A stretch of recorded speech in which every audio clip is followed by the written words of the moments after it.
What is up, guys? We are back for our second video for the day. I'm playing blue-red still. Love this deck, it's amazing. Can't keep this.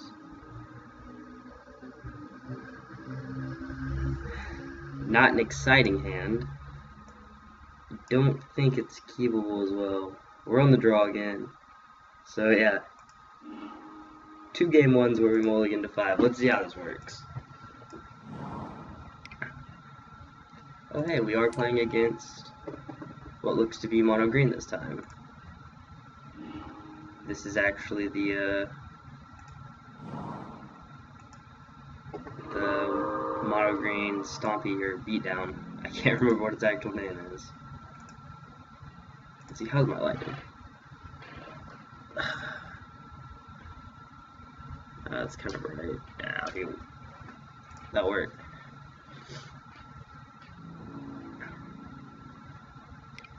So yeah, pretty much what they want. One land, creatures.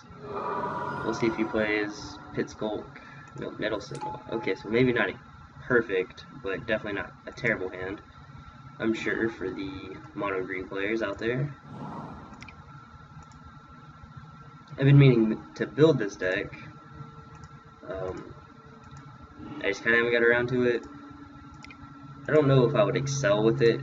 It's kind of a deck for the aggro aficionados. I'm not terrible at aggro, but I do like my mid-range, slower, tempo-y card advantage decks that are pretty much trying to do what Control does, but do it over a longer period of time.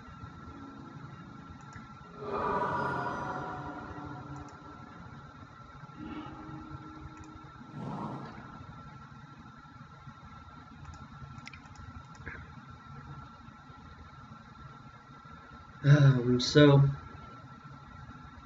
I'm thinking I'm gonna play Seagate Oracle and then pass turn. And then if he doesn't play a land,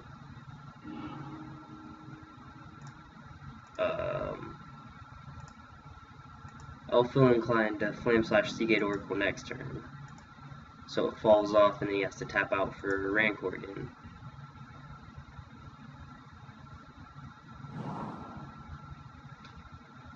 Makes it a little different.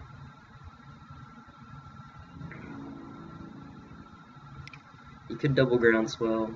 I mean, I wouldn't put it past him. That would be 11 damage. I'd go down to 6. That'd be fine.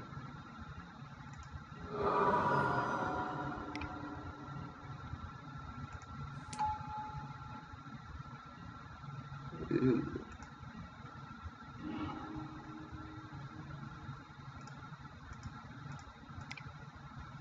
I do not have an untapped red source, so I think I'm going to do this backwards. I'd rather have blue-red up versus a red or a blue up. So it's kind of a tough decision now because he does have the Ledgewalker that I can't block. I want the removal. I know if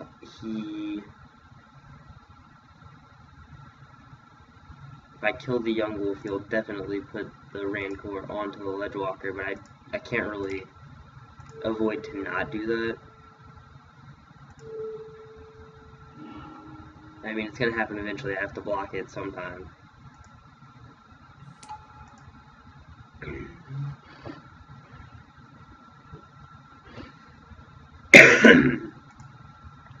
Sorry, my throat's feeling a little dry. I was looking to see if I had any water near me. So I'll definitely be double blocking this young wolf. He could put the Rancor on it to make sure he kills at least one of these guys. Really depends on how he wants to proceed.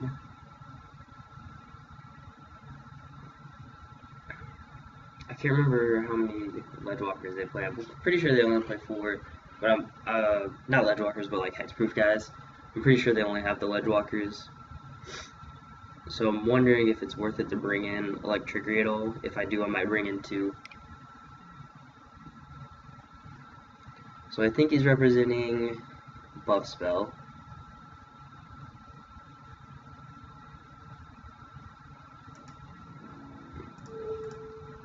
which I think is fine. If they both die and I draw Treasure Cruise, they'll put 6, and I'll be able to tap 2 for Cruise. +2/+2, so he kills 1.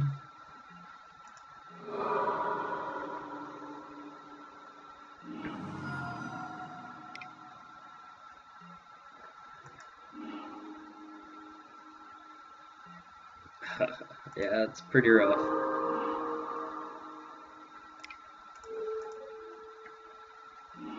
I can't really race the Ledgewalker, but I can't block it either, so I might as well attack with my Oracle.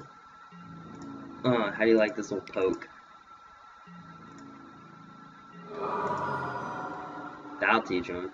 He won't mess with me again. Probably won't even attack this turn because he's so scared. Yeah, I was afraid you were gonna do that. So see, now he's like double groundswell away from me dying.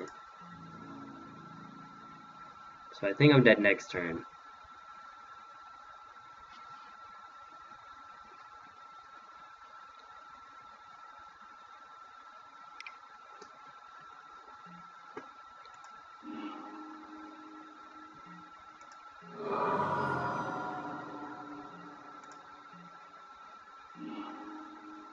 So yeah, even with Mole Drifter, I am dead next turn.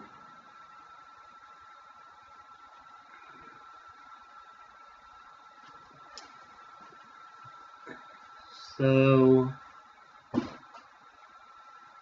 I think this might be the worst matchup for the blue-red deck based on if they resolve Solano Ledgewalker. I think if they don't have one, we win very easily, but the hexproof is very hard to beat.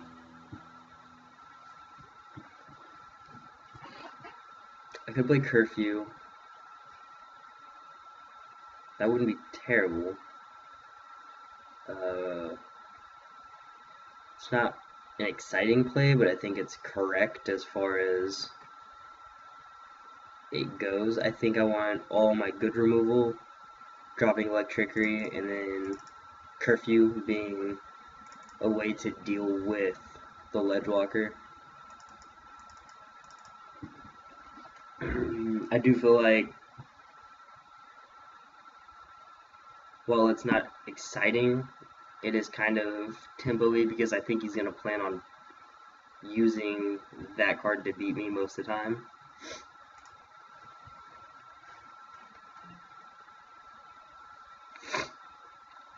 It might even be to a point to where he might mulligan down to Ledgewalker.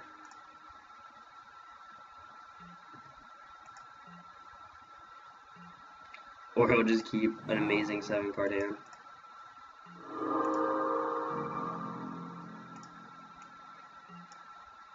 You always expect your opponent to play better than you and have better cards than you do.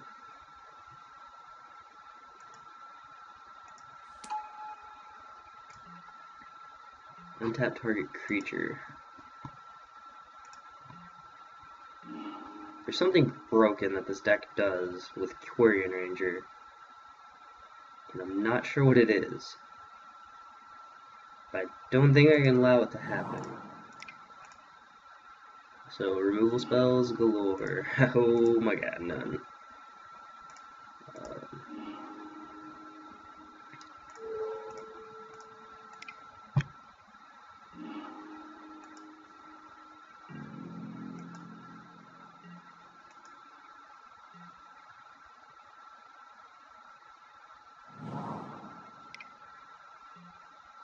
Yeah, so I assume that this was going to happen.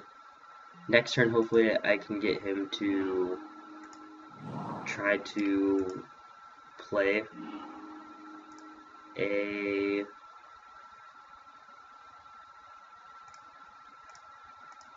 Curfew on it before he actually commits another creature to the board, because I think he might want to Rancor attack and then Pit Skulk. If not, on the stack I can Curfew. We'll find out. Yeah, so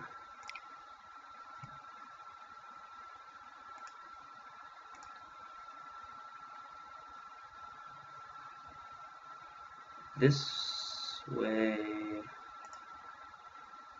Yeah, that'll be fine, I think. I mean, if he rancors, he rancors. There's not much I can do, but yeah, he does have groundswell. That's what it was. They get landfall triggers off of that.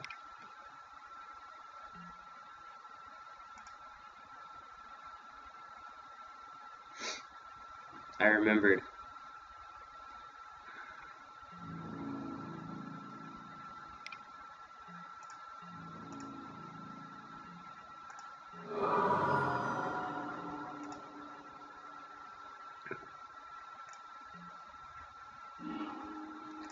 So we'll lead off with Preordain, look for a removal spell for the Ranger. Oh wow, we found 2 of them.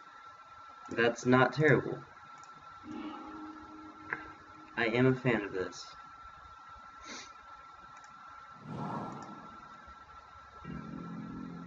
I could see shipping 1 to the bottom, but at the same time, I'm not sure that's where we want to be at.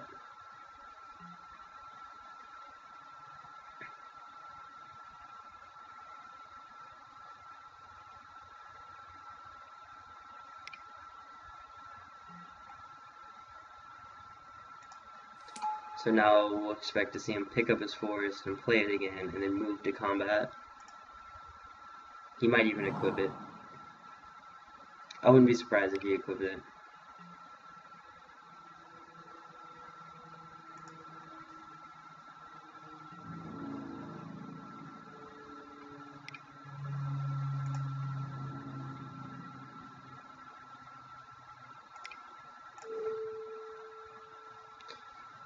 We do get kind of blown out by a groundswell here.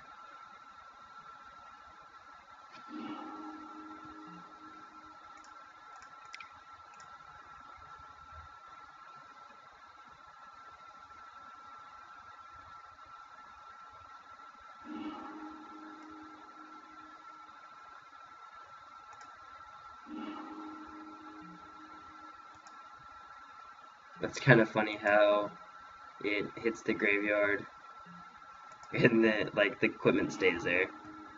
I find that humorous.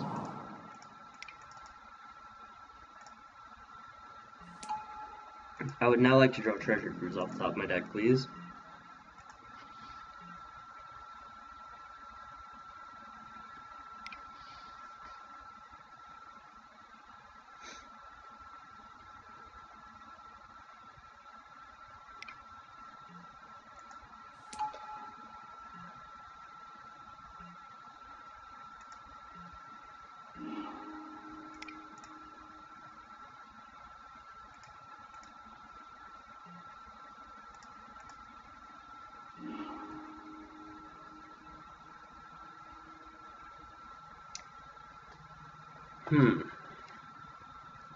I don't think I want any of these cards, to be honest.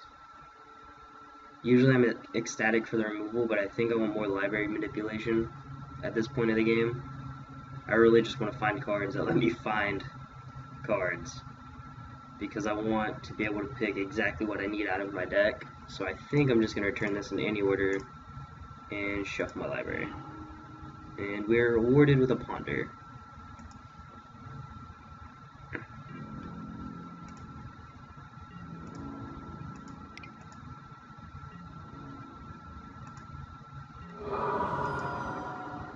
So next turn I'm assuming we get hit for 5.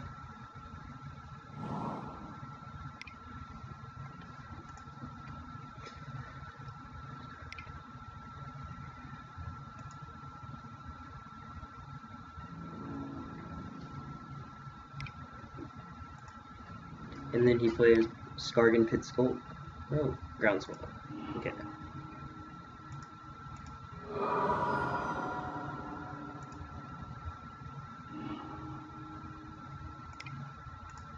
We're really looking for, like, treasure cruise. Mole Drifter actually isn't terrible, because it does trade for his Duder guy. The bad part is that if I do this, I have to draw all these cards. which I'm not opposed to.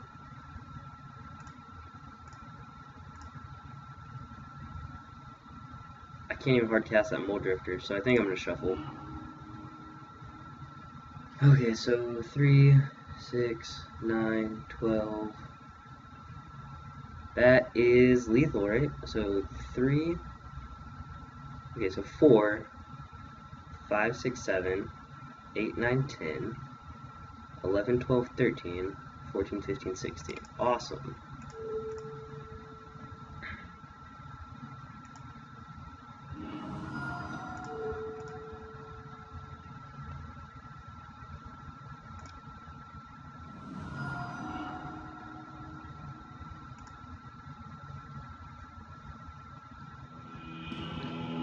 Alright, so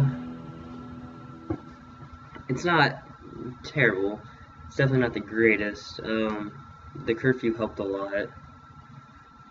I think instead of seeing that Seagate Oracle, seeing Echoing Truth might be worth it there too.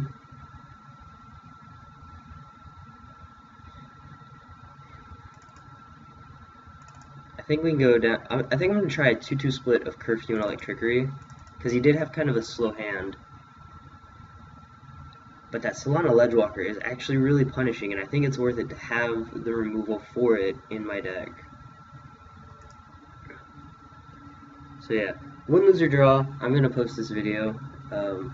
In my opinion, the first 2 games were good enough to warrant putting this online, because they were pretty interactive, and they were kind of thought-provoking. The first one was kind of boring, because I had a Mole to 5, but regardless of this game, if it is an interactive and nice game, I will put this online.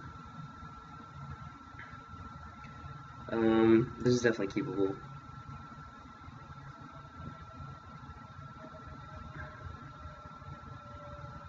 And my opponent rolled a 4.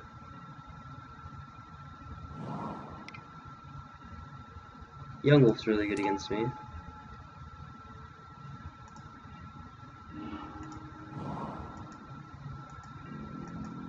So he's looking to probably get off the ground and running as fast as possible. I think that's why he mulligans so aggressively.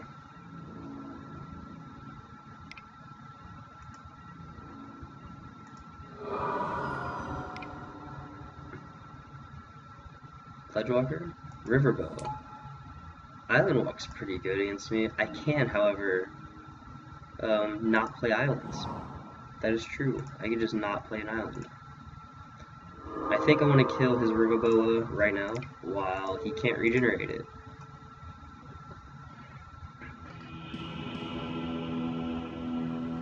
Alright, so that was unfortunate.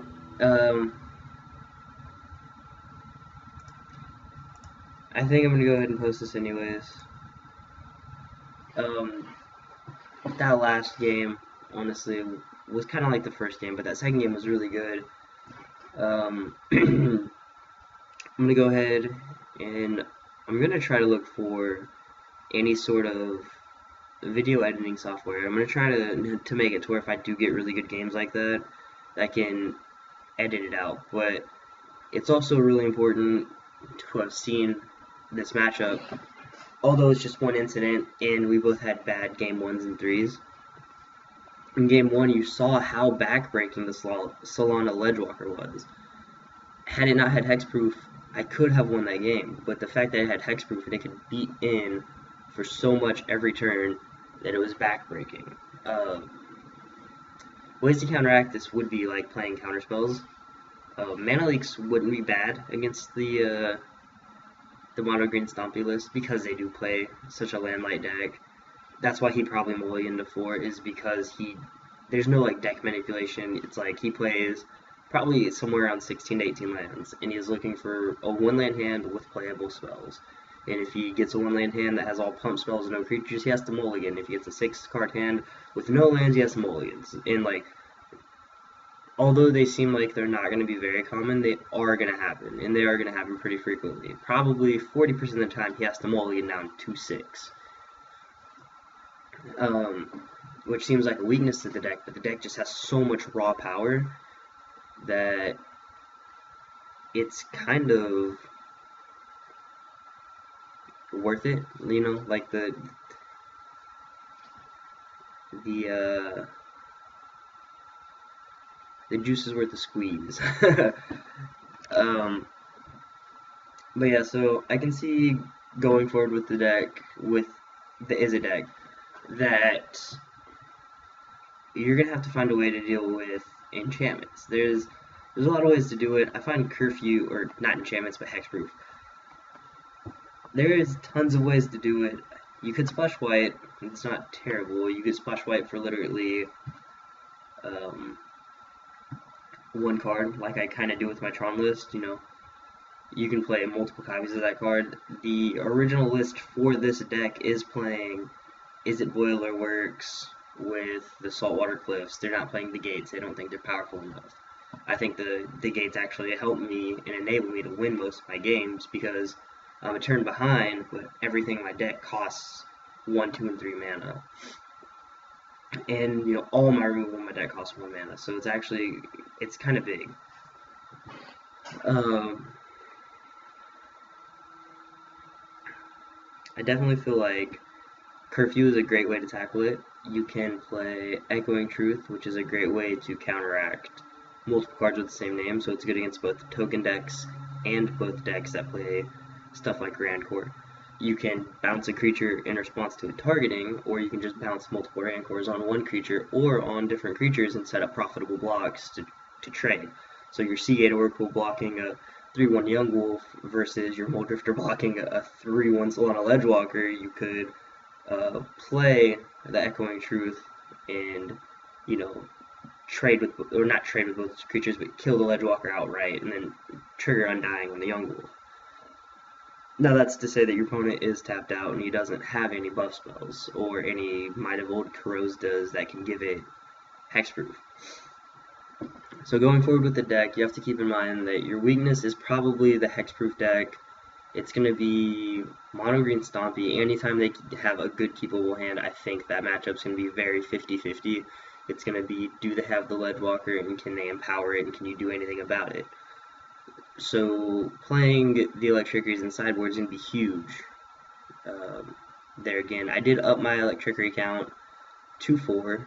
I had quit playing the 3 and I cut down to 2 Stagger Shocks and I'm playing 4 now.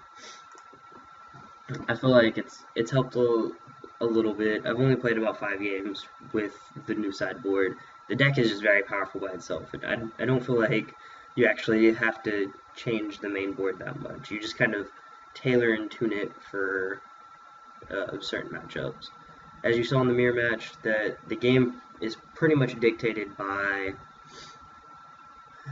the who has more removal, who draws more cards, and who has more threats on board. So you don't want to try to play that game where you go get you to make your opponent miss land drops, because that's only going to last for so long. If you don't have a follow-up play, there's no reason to do it. And one of the big things is tempo. In tempo is, if you're getting a time advantage, what are you doing with that time? I've been reading a book, Next Level Magic by Patrick Chapin, and it has touched on a lot of stuff that I've already known, but as I'm like reading all of these ways that I can assess my thinking and push my game to the next level, I'm starting to realize, you know, like, I can see why bad plays are bad plays. I can understand while countering a 1 mana spell with a reman's bad, because you're down mana, and why that doesn't seem to matter. It really does, because you had to keep up 2 mana to counter their 1 mana spell, which they can probably replay because you have 2 mana, and unless they miss the land drop, they're going to have 2 mana. So you're pretty much just filtering through your deck and trying to create a time advantage, and if you're leaving 2 mana untapped and you're not doing anything with it, you're not creating a time advantage. So one of the excerpts in the book says, or sections in the book, it's talking about what are you doing with the time, why are you making the plays that you're playing, and what makes those bad plays, pretty much. And I definitely suggest it. This is what the book looks like. It's Next Level Magic by Pat Chapin. It's awesome. Was the author, Pat Chabin. He's an awesome guy. I've talked to him a little bit on Facebook, not like I'm friends with him or anything. It's just he's a very approachable, very modest person who loves to talk about Magic and he loves the game. And I've learned a lot from the book. I've actually read most of the stuff that's already in the book already online from his premium and select articles and from other people. I've read everything that he's referred to in the book, whether it being Flores, Who's the Beatdown, and not Adrian Sullivan, AJ Satcher's Man of Some Theory. I've read pretty much everything. I'm gonna finish reading this book and I'm gonna reread all these articles because I just wasn't in the right frame set when I read it, and I suggest it. And I'd love to see this deck progress and become stronger. So I urge anyone out there to pick up the deck. It cost me probably not a lot. I think the most was the 8 tickets for the Pyroblast, and then the Hydroblast are going to be another 8 tickets because they're all about 2 tickets a piece because I see Legacy play. But everything else was pretty much pennies. Treasure Cruise may have been $1 for all 4 of them, or maybe $1 a piece because that card's insane too. I definitely suggest picking it up, giving it a try, just watching these videos and rewatching them and going through kind of like the steps of thinking, like, why am I doing what I'm doing? Like in the combo matchup, like, why did I kill that creature? It's mostly because I have a lot of knowledge of this format that I'm playing in, so I understand what threats do what and what decks. So, the more you play this deck, the better win percentage you're going to have overall. I've probably lost maybe a handful of matches since I've started playing with this deck, and I've been playing with this deck for the past few weeks, and I play Magic online usually about a good 4 or 5 matches a day, because I have to record these videos. I have to find good videos to record, and I have to put them on to YouTube. And it's not, something like, oh, I get on, first match is the one I submit, although that was true for the first 2 videos that I posted. I also played, 4 or 5 games those days too, because I just love Magic.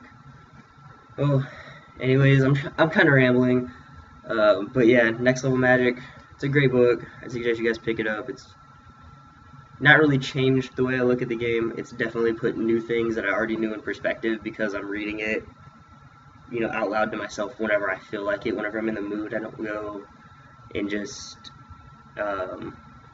like, oh, I lost a game, I'm going to look and read all the strategy articles online and have a negative mindset whenever I'm going towards something. I'm trying to keep a positive mindset because that's very valuable to have in this game. But yes, anyways, please like, comment, subscribe. If you guys want to hear more about, anything from the game, from me, just let me know. I will post any sort of videos. I'll do deck techs. I can break down tempo plays, and I can try to find, or I can start making screenshots to refer to when making tempo plays, or, what plays should we be making, what lines can we be making. I will do anything that you guys want. I love Magic. It is an amazing game, and I love playing it. So anything you ask me about the game, I am willing to try my hardest to teach you or show you, whether it just be bringing you good videos or not. You guys have a great day, and I will see you tomorrow. Hopefully I can get a different matchup, but I've played a lot of different archetypes of blue-red so far, and it's going to be kind of hard. But tomorrow will be a good game again for sure, and I will see you guys later. Thank you.